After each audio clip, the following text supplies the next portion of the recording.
students, I am Professor Seema Karare and today we are going to perform our basic science physics practical number 6, that is law of resistance in series. So we will go for it. So this is experiment number 6, law of resistance in series. Today we are going to perform this practical. So what is the course outcome? Course outcome of this practical is apply the principle of electricity and magnetism to solve the engineering problem. So this is the practical which is based on the chapter number 2, that is electricity, magnetism and semiconductor. And what is the today's practical outcome? आता ह्या practical outcome काय आहे? Use the principle of series resistance in solving electrical engineering problem. आपल्याला काय करायचं आहे की जो लॉ ऑफ सिरीज आहे, law of resistance in series, तो यूज करून इंजिनिअरिंग प्रॉब्लेम सॉल्व करायचा आहे. So this is the today's outcome of our experiment. So now will go for it. Already तुम्हाला माहिती आहे ओम्स लॉ तुम्ही स्टडी केलेला आहे चॅप्टर नंबर 2 मध्ये. ओम्स लॉ काय आहे? What is the Ohm's law? Ohm's law states that V is directly proportional to I. That means the potential difference is directly proportional to current. So by using Ohm's law, the ratio of V and I give you the constant value that is known as resistance. V आणि I चा ratio आपल्याला काय देतो? Resistance. तर आपल्याला काय करायचं आहे प्रॅक्टिकलमध्ये तर ह्या प्रॅक्टिकलमध्ये आपण काय करणार आहे, दोन रेजिस्टन्स घेणार आहे, म्हणजे दोन वायर घेणार आहेत, एक वायर 1 आणि एक वायर 2. किंवा आपण कुठलेही दोन रेजिस्टन्स सिलेक्ट करू शकतो, वायरही घेऊ शकतो किंवा रेजिस्टन्सही घेऊ शकतो. डायरेक्टली आपण रेजिस्टन्सही जोडू शकतो की ज्याची व्हॅल्यू आपल्याला माहीत आहे, असा रेजिस्टन्स आपण कनेक्ट करू शकतो. सो मग त्या पर्टिक्युलर रेजिस्टन्ससाठी आपण काय करणार आहे, डिफरंट व्होल्टेजला डिफरंट करंट काय आहे तो नोट डाऊन करणार आणि मग त्याचा रेजिस्टन्स काय येतो असे आपण एका रेजिस्टन्ससाठी किंवा पहिल्या वायरसाठी आपण 5 रीडिंग घेणार आहेत आणि 5 डिफरंट रीडिंगमध्ये तुम्हाला 5 डिफरंट व्होल्टेज मिळणार आहे, 5 डिफरंट करंट आणि 5 डिफरंट रेजिस्टन्सच्या व्हॅल्यू मिळणार आहे. आणि त्यानंतर त्या पर्टिक्युलर वायरसाठी किंवा त्या पर्टिक्युलर रेजिस्टन्ससाठी मीन रेजिस्टन्स किती येतो ते आपण एक्सपेरिमेंटली कॅल्क्युलेट करणार आहोत. आणि तसंच टेबल नंबर 2मध्ये काय आहे, फॉर वायर 2 म्हणजेच काय की दुसरा रेजिस्टन्स आपण घेणार आहे. मग दुसऱ्या रेजिस्टन्ससाठी आपण 5 डिफरंट व्होल्टेजला 5 डिफरंट करंट काय येतो तो आपण मेजर करणार आणि त्याच्या अक्रॉस रेजिस्टन्स किती आलेला आहे तो पण आपण V आणि I चा रेशो फाइंड आउट करून रेजिस्टन्स कॅल्क्युलेट करणार आणि मग आपल्याला finally mean resistance for second wire मिळणार आहे किंवा फॉर सेकंड रेजिस्टन्स. मग तो एक्सपेरिमेंटली किती येतो ते आपण बघणार आहोत. असं टेबल नंबर 2 आणि टेबल नंबर 1 हे दोन्ही पण आपण परफॉर्म करणार आहे. आणि त्यानंतर आपण दोन्ही सिरीजमध्ये जोडून, दोन्ही वायर ज्यावेळेस सिरीजमध्ये जोडल्यानंतर मग त्याचा रेजिस्टन्स किती येतो ते आपण टेबल नंबर 3 मध्ये, म्हणजे for wire 1 in series with wire 2, असं टेबल नंबर 3 मध्ये आपण रीडिंग्स घेणार आहेत. परत 5 different voltage across 5 different current आणि मग आपल्याला 5 डिफरंट रेजिस्टन्स मिळणार आहे. मग म्हणजेच काय की आपण दोन वायरसाठी सेपरेट आधी रेजिस्टन्स कॅल्क्युलेट करणार आणि नंतर त्या दोन वायर सिरीजमध्ये कनेक्ट करून त्याचा सिरीजमधला रेजिस्टन्स किती येतो ते फाइंड आउट करणार आहेत या एक्सपेरिमेंटमध्ये. सो आपण आपला पहिला टेबलकडे जाऊया. आता रेंज ऑफ व्होल्टमीटर. आता बघा रेंज तुम्हाला एक्सपेरिमेंटचं किट दाखवते. This is the series resistance kit. Okay, तर ह्यामध्ये काय काय आहे, आपण काय काय यूज केलं आहे, हा पॉवर सप्लाय, हा व्होल्टमीटर आहे, त्यानंतर हा एक रेजिस्टन्स बॉक्स आहे. रेजिस्टन्स बॉक्स मी ह्यासाठी घेतलेला आहे की ह्याच्यावरती आपण आपल्याला पर्टिक्युलर व्हॅल्यूचा रेजिस्टन्स आपण सिलेक्ट करू शकतो. आयदर तुम्ही वायर जोडू शकता, वायरमध्ये आपल्याला त्याचा रेजिस्टन्स माहिती नसतो, पण आता इथे तुम्हाला नोन रेजिस्टन्स आपण कुठलाही सिलेक्ट करू शकतो, म्हणून मी रेजिस्टन्स बॉक्स घेतला आहे इन्स्टेड ऑफ वायर. म्हणजे आपण इथं काय करतोय, एक रेजिस्टन्सच कनेक्ट करतो वायर. ओके, आणि इथे हा जो आहे इट इज ॲमीटर म्हणून काम करणार आहे. आणि दिस इज रिओस्टॅट. रिओस्टॅटने आपण काय करू शकतो, करंट व्हॅरी करू शकतो आणि करंट व्हॅरी केला म्हणजेच काय तर व्होल्टेज व्हॅरी होतं म्हणून करंट व्हॅरी होतो. रिओस्टॅटने व्होल्टेज व्हॅरी होणार आहे आणि त्याच्या अक्रॉस करंट पण व्हॅरी होणार आहे. मग अशा आपल्याला फाय डिफरंट व्हॅल्यूज कॅल्क्युलेट करता येईल, म्हणून आपण रिओस्टॅट इथे यूज केलेला आहे. आणि पॉवर सप्लाय हा आहे की ज्याच्यामध्ये तुम्ही व्होल्टेज सिलेक्ट करू शकता की किती इनपुट व्होल्टेज द्यायचं आहे या सर्किटसाठी. ओके, तर आपण पहिल्या टेबलकडे जाऊयात आणि आता त्याच्याही आधी आपल्याला रेंज द्यायचं आहे. ऑब्झर्वेशन आणि कॅल्क्युलेशनमध्ये रेंजचा पार्ट आहे, तर त्याच्यामध्ये range of volt meter. As usual आपण range of volt meter 0 to 20 volt select करणार आहे. रेंज ऑफ ॲमीटर जी आहे ती 0 to 20 ॲमीटर असे ॲम्पियर असे सिलेक्ट करणार आहे. 0 to 20 व्होल्ट ही व्होल्ट मीटरची रेंज. त्यानंतर range of ammeter is 0 to 20 ampere. Least count of volt meter is 0.01 volt. Least count of ammeter is 0.01 ampere. EMF of battery आपण आत्ता किती सिलेक्ट करतो. EMF बॅटरी हा 12 व्होल्टची बॅटरी आहे मॅक्झिमम. आपण सध्याला घेतो आहे 8 व्होल्ट, म्हणून आपण 8 व्होल्ट लिहिलं. EMF म्हणजे व्होल्टेजेस आहे ते. तर आपण आपला ॲक्च्युअल प्रॅक्टिकलला बघा. आता मी सर्किट कनेक्ट केलं आहे. सर्किट कनेक्शन तुम्हाला सांगते आहे.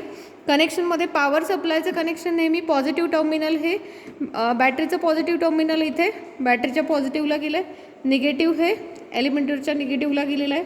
रिओस्टॅटमध्ये तुम्हाला मी ऑलरेडी सांगितलं की हा जो आहे हे जे टर्मिनल असतं ते काय असतं, व्हेरिएबल टर्मिनल. आणि मग हे व्हेरिएबल टर्मिनल हे नेहमी ॲरोने दाखवतात. मग इथं हा ॲरोचा नॉब जो आहे तिथे आपण हे व्हेरिएबल टर्मिनल कनेक्ट केलं रिओस्टॅटचं. आणि रिओस्टॅटचं दुसरं टर्मिनल जे असतं त्याला काय म्हणतात, फिक्स टर्मिनल. मग हे जे आहे ते फिक्स टर्मिनल आहे दुसरं, ते आपण फिक्सला जॉईन केलेलं आहे. त्यानंतर आता आपल्याला काय करायचं आहे, वी हॅव टू इथे ॲमीटर आहे. ॲमीटरचा पॉझिटिव्हला कनेक्ट केला, निगेटिव्हला कनेक्ट केला. आणि नॉब जो आहे तो आपण ॲमीटरवर ठेवूया. ओके, हा दिसतो इथे रेंज 10 ॲम्पियर इथं आपण रेंज सिलेक्ट केली. त्यानंतर आता इथं तुम्हाला दिसेल की हा रेझिस्टन्स आहे. हा रेझिस्टन्स म्हणजे इथे आपण वायर कनेक्ट केली आहे थोडक्यात.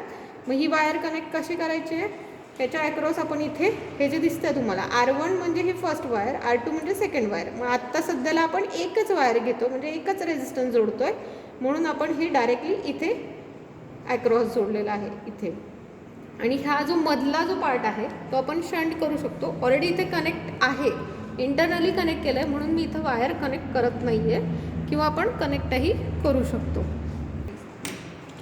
ओके, तर आपण काय करतो, इथे 5 ही की काढलेली मी रेझिस्टन्स बॉक्स आहे हा. याच्यामध्ये 5 ओहम आपण रेझिस्टन्स किती सिलेक्ट केला आहे, 5 ओहम. ही झाली त्याची थेरॉटिकल व्हॅल्यू.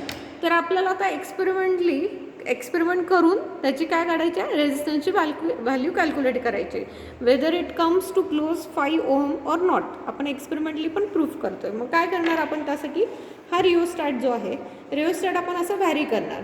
बघा मी व्हॅरी करते तसं इथे करंट आणि व्होल्टेज दोन्ही पण काय होतंय, चेंज होतंय. मग आपण काय करू शकतो, रिओस्टॅटची एक पोझिशन सिलेक्ट करूया कुठली पण. आता समजा ही पोझिशन सिलेक्ट केली, तर ह्या पोझिशनला व्होल्टेजचं रिडिंग किती आहे आणि करंटचं रिडिंग किती आहे हे दोन्ही काय करायचं आपण नोट डाऊन करायचं आहे. सो पहिल्यांदा व्होल्टेजचं रिडिंग किती आहे, 5.20. ते मी लिहिणार आहे इथे फॉर वायर 1. 5.20 पण पहिलं रिडिंग लिहिलं. त्याच्या अक्रॉस करंट किती आलेलं आहे, 1.21. ओके, हे झालं तुमचं फर्स्ट रिडिंग. ओके, आता मी काय करणार सेकंड रिडिंगसाठी पुन्हा मी काय करणार, रिओस्टॅटची जी पोझिशन आहे ती चेंज केली.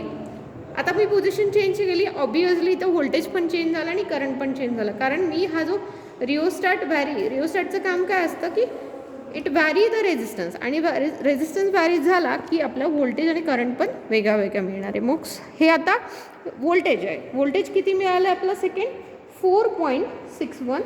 आणि त्याच्या अक्रॉस करंट किती आहे, 1.11. हे झालं तुमचं सेकंड रिडिंग. कॅल्क्युलेशन आपण नंतर करूया, पहिल्यांदा रिडिंग घेऊया. आता तिसरं रिडिंग घेते मी. थर्ड रिडिंग बघा, समजा हे आहे 4.11 व्होल्टेज दिसतं तुम्हाला मल्टीमीटरमध्ये, 4.11. आणि त्याच्या अक्रॉस करंट किती आहे, करंट बघा हा ॲमीटर इथं नॉब दिसतो 1.03. हा करंट, हे तिसरं रिडिंग आहे तुमचं. ओके, तर आपण काय करू, आधी रिडिंग्स घेऊया. त्यानंतर चौथं रिडिंग घेऊया, 3.80 आणि 0.97. 3.80 काय आहे, दॅट इज वोल्टेज, त्याच्या अक्रॉस करंट किती आहे 0.96. त्यानंतर आता बघूया 5वं रीडिंग. त्यासाठी परत मी रिओस्टॅटची पोझिशन चेंज करते आहे 3.65. ओके, आणि इकडे आहे 0.94. 3.65 इकडे आहे 0.94. सो अशा पद्धतीने आपल्याला 5 डिफरंट वोल्टेजसाठी 5 डिफरंट करंटच्या व्हॅल्यू मिळालेल्या आहेत. आता आपण काय करणार आहे, कॅल्क्युलेशन करणार आहे. कॅल्क्युलेशन कसं करायचं आहे, ऑब्वियसली व्ही आणि आय ह्या दोघांचा रेशो फाइंड आउट करायचा. पहिलं रीडिंग आहे 5.20 डिवाइड बाय 1.21. सो कॅल्क्युलेशन करूया. तुम्ही कॅल्सी यूज करू शकता. मग कॅल्सीने कॅल्क्युलेशन केलं 5.20 डिवाइड 1.21. सो तुमची व्हॅल्यू आली आहे पहिली रेजिस्टन्स 4.29 ओहम. हा पहिला रेजिस्टन्सची व्हॅल्यू मिळाली. तसंच दुसरं कॅल्क्युलेशन तुम्हाला करायचं आहे. दुसरं कॅल्क्युलेशन करताना कसं करणार, दुसरी व्हॅल्यू आपली 4.61 डिवाइड 1.11. ओके, तुमची व्हॅल्यू आली आहे 4.15. ही तुमचं व्हॅल्यू आली आहे. सो आता आपण अशा पद्धतीने बाकीचे पण रीडिंग्स फाइंड आउट केलेत आणि त्याचं कॅल्क्युलेशन पण केलेलं. ऑलरेडी आपण 5 रीडिंग घेतलेत, त्याचं कॅल्क्युलेशन तुम्हाला मी दाखवलं कसं करायचं. आणि आता हे जे 5 डिफरंट रेजिस्टन्स आहेत तर त्याच्या मीन रेजिस्टन्स कसं काढायचं आहे माहिती आहे. मीन कसं काढतो आपण, हे 5 रेजिस्टन्सची ॲडिशन करायची divide by number of readings किती आहेत 5. हे ॲडिशन डिवाइड बाय 5 केल्यावर तुम्हाला मीन रेजिस्टन्सची व्हॅल्यू मिळाली 4.054. ही तुमची एक्सपेरिमेंटल व्हॅल्यू झाली. Experimental value of resistance R1. Okay, म्हणजे R1ची एक्सपेरिमेंटल व्हॅल्यू तुम्हाला मिळालेली आहे पहिल्या टेबलमध्ये. ओके, आता आपण काय करणार आहे, R2 फाइंड आउट करायचं आहे आपल्याला.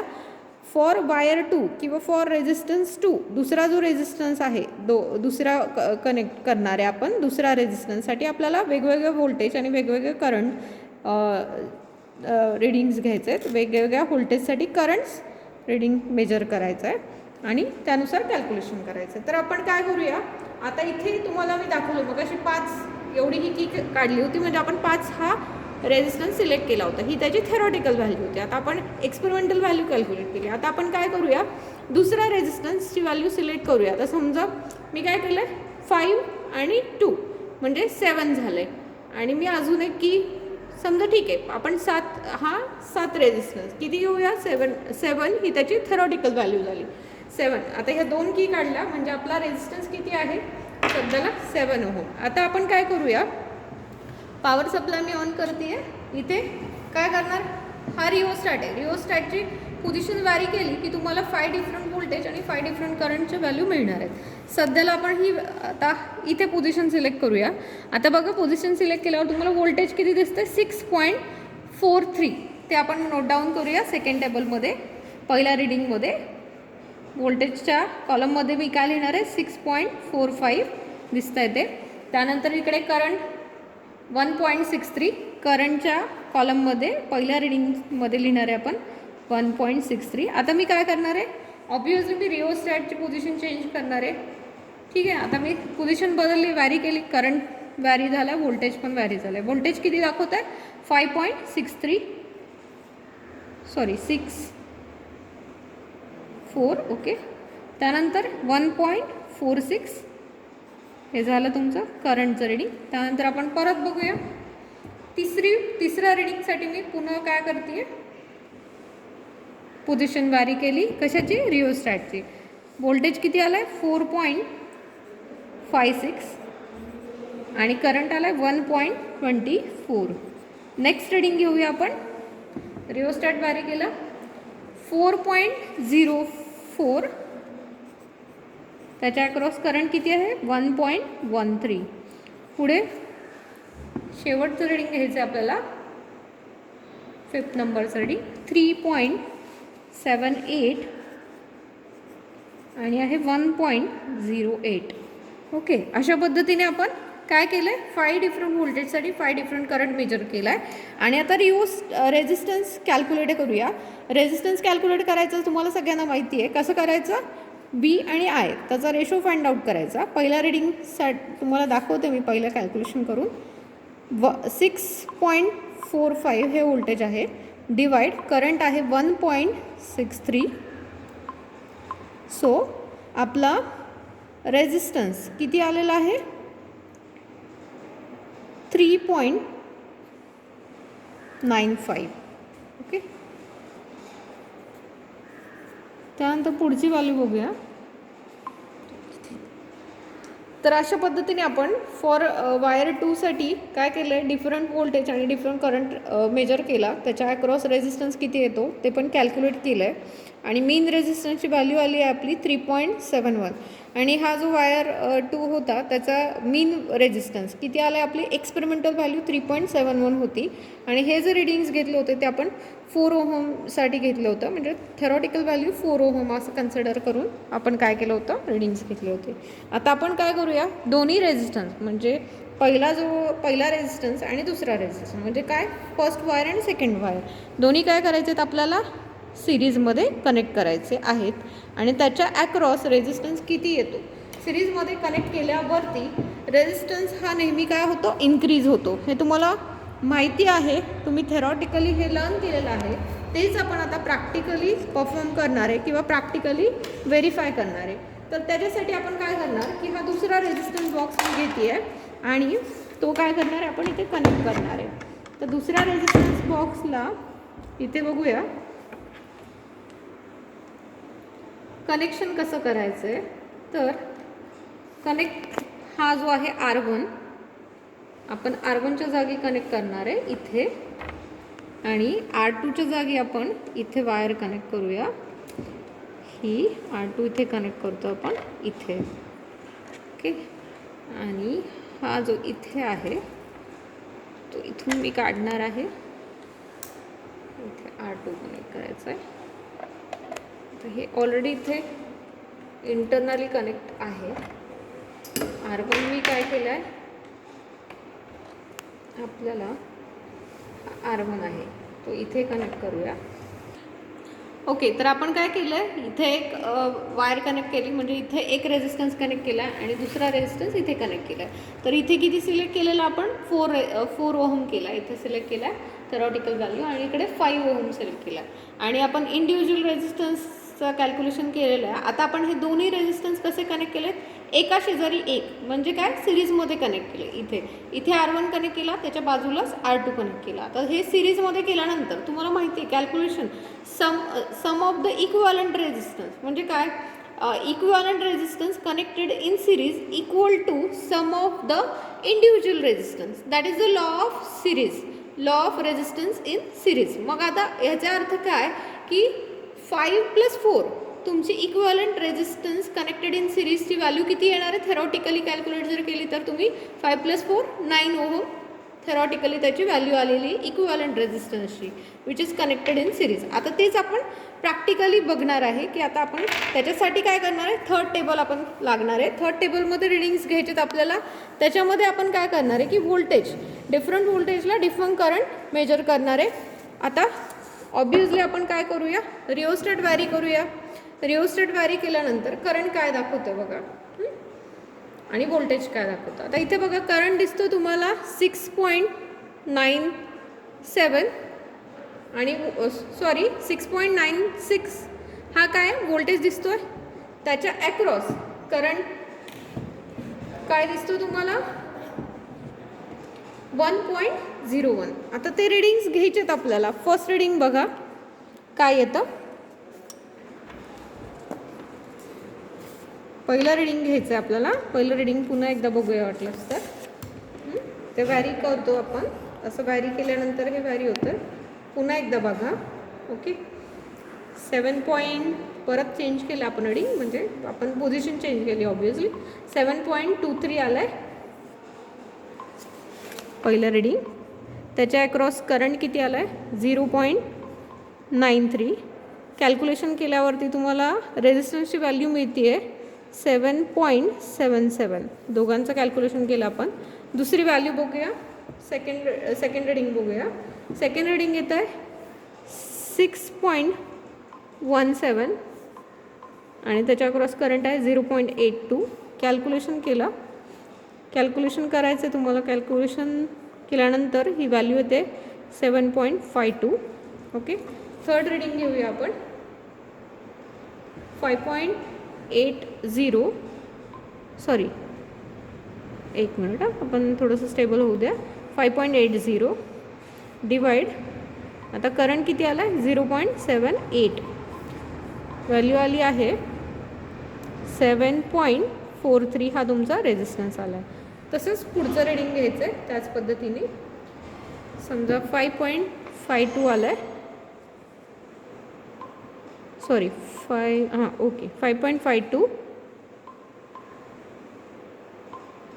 नाही 50 येतं आहे. ओके, 5.50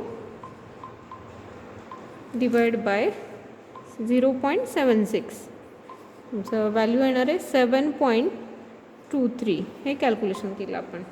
त्यानंतर लास्ट रीडिंग घेऊया आपण त्याच्यासाठी. 5.23 पुन्हा,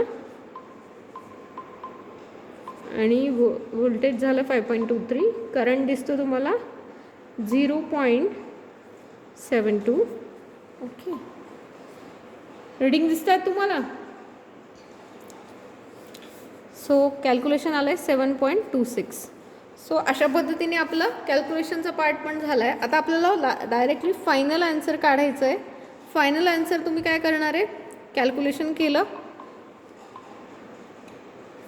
तर मीन व्हॅल्यू किती येते तुमची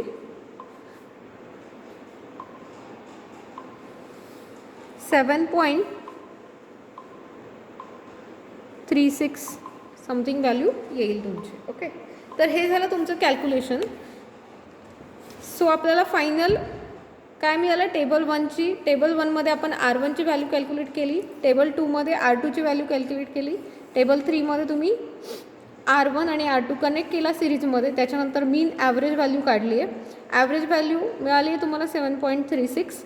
आता तुम्हाला रिझल्ट, आपण रिझल्टच्या टेबलकडे जाऊया. रिझल्टमध्ये काय, R1 एक्सपेरिमेंटल व्हॅल्यू किती आली तुमची R1ची 4.054 तिथं लिहायचे. व्हॅल्यू ऑफ रेजिस्टन्स फॉर R2ची व्हॅल्यू आली आहे 3.71.